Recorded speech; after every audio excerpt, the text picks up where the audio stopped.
네, 이번 시간에는 중앙대병원 산부인과 이은주 교수님을 모시고 린치 증후군에 대해서 이야기 나눠보도록 하겠습니다. 어서 오세요. 어서 오세요. 네. 이름이 재밌어요. 린치라는 게 사람 이름이 폭행인 거죠. 이 린치 박사님 이름은 헨리.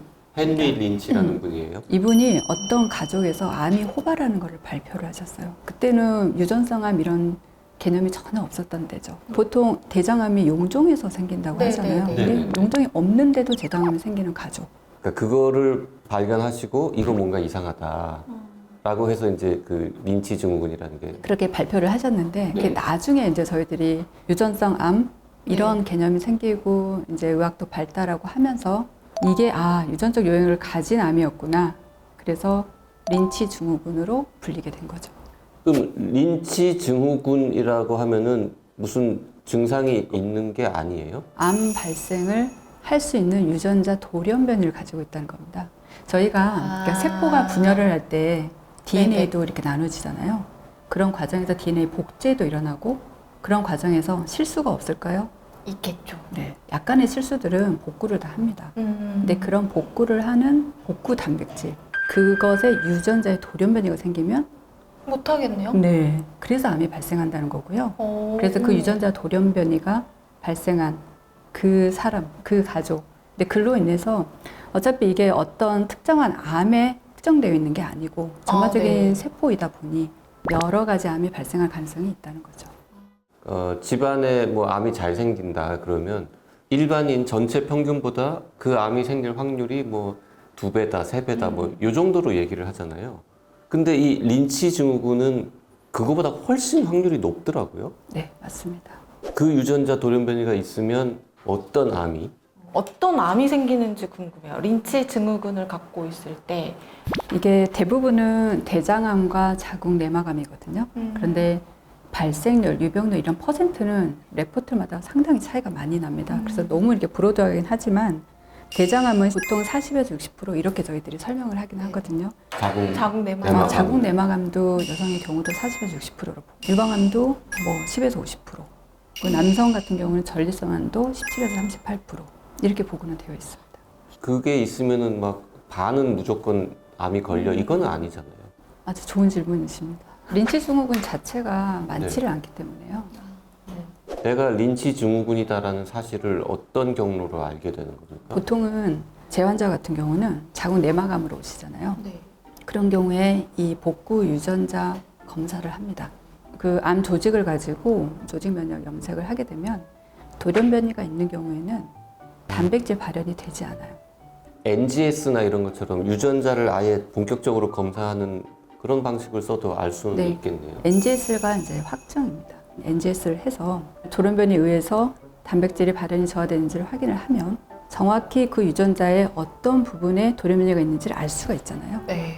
그 다음에 가족들은 이 부분만 검사하시면 되는 거예요. 용종은 없이 대장암이 생겼다. 그럼 그 경우에도 이 검사를 해보겠네요. 이분도 린치 증후군인지 아닌지.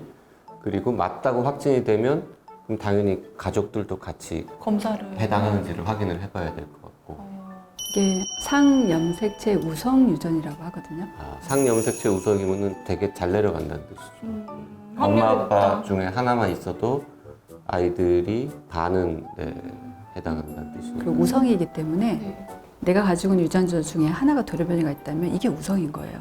예를 들어서 집안에 되게 유난히 암 환자가 많은 경우 있잖아요. 이제 그 중에 일부는 린치 증후군일 수도 있겠네요. 네, 그러면. 그렇죠. 근데 여러 개의 암이 생길 수 있다고 하셨잖아요. 그러면 그 여러 개의 암을 다 검사하는 건 쉽지 않잖아요. 쉽지 않죠. 어떻게 관리를 합니까? 네, 대부분은 이제 대장암이 가장 많기 때문에 보통은 30에서 35세 때부터 시작은 하라 이렇게 되어 있는데요. 예를 들어서 그 가족에 28살 때 대장암이 걸렸고 사망한 사람이 있다. 그러면 더 일찍입니다.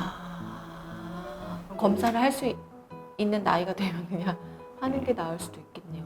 보통은 뭐 한 몇 년에 한 번만 하면 네, 되는데 1년에서 3년 이렇게 잡는데요. 소견에 따라서 이건 1년 뒤에 봅시다 할 수도 있고 전혀 깨끗하고 그러면 3년 뒤에 봅시다 이렇게 할 수도 있고요. 이런 가이드라인들이 지금은 업데이트가 되게 많이 빠르게 바뀌고 있거든요. 그래서 그때 상담을 받고 주치의에게 도움을 받으시면 될 것 같아요. 유방암이 환자들도 전부 이 린치 증후군인지를 확인해요? NGS를 하면 다 나옵니다. 아, 다 나와요? 네, NGS의 대부분은 유전적 소인이 있는 유전자들은 다 포함이 되어 있기 때문에요. NGS를 하면은 브라카 유전자가 있는지 뭐 린치 린치인지. 증후군인지 이거 다 한꺼번에 그냥. 네, 맞습니다. 되게 중요하네요. 근데 예를 들어서 검사를 해봤더니 린치 유전자가 있어요. 그러면 없을 때랑 치료 방법이 또 달라지는 게 있습니까? 치료는 똑같습니다. 똑같아요. 네. 그런데 이제 전반적으로 린치뿐만이 아니라 유전성 암은 좀 일찍 발병을 하죠. 보통 브라카가 아닌 난소암하고 비교를 하면 일찍 발병하지만 약물 치료도 잘 받고 뭔가 애우가 전반적으로 좋아요. 근데 린치도 마찬가지. 네네. 네, 문헌들을 보면요. 난소암은 보통 3기 말 4기 이럴 때 대부분 발견됩니다. 50% 이상이. 근데 린치는요. 레포트들을 보면 1, 2기에 발견되는 거 상당히 많거든요. 그런 것도 있고 젊은 나이에 발생하고 하는 것 때문에 전반적으로 린치 증후군의 난소암은 애우가 괜찮아요. 일기는 다 건강검진에서 발견된 사람들이에요. 네네. 그래서 저희들이 건강검진 중요하다 이렇게 얘기하는 이유가 그건데 린치가 가지고 있는 사람들은 기본적으로 관리를 철저하게 받지 않고 위내시경, 대장내시경으로 조기 검진 발견하는 거는 알겠는데 난소는 어떻게 건강검진에서 피검사로 이제 초음파 그리고 이제 난소에 뭔가 병변이 있을 때는 로마라는 검사를 하거든요. 로마요? 예, ROMA. 그래서 그 검사를 보면 이게 저위험군이냐 고위험군이냐 약간 추정할 수 있는 그런 수치들이 나와요. 근데 전혀 없다 그러면 스크린은 CA125라고 하는 정형 표준 마커를 씁니다. 근데 난소 자체도 작고 일기면 더 작을 텐데 그게 초음파에 보여요? 그렇게 작은 일기는 보이지 않을 수도 있죠. 그런데 뭔가 몽오리가 있으면 저희들이 2, 3개월 간격으로 이렇게 추적 관찰을 하니까요. 근데 어찌됐건 난소암은 스크린이 안 되는 암으로 유명합니다. 그 말씀하신 것처럼 증상이 전혀 없어서요. 어찌됐건 열심히 건강검진을 하는 수밖에 없거든요. 린치 증후군이다라는 얘기를 처음 들으면 당신은 무슨 암이다라고 진단하는 것만큼이나 사실은 충격을 받을 것 같은데 보통 어떻게 설명을 하세요? 그 브라카도 그렇고요. 린치 증후군도 그렇고 유전적 소인 때문에 내가 언젠가는 암에 걸릴 거야 라는 불안감이 있을 수는 있는데요. 어떻게 다르게 생각하면 꾸준히 관리하면 조기 발견도 가능하고 관리가 될 수가 있다.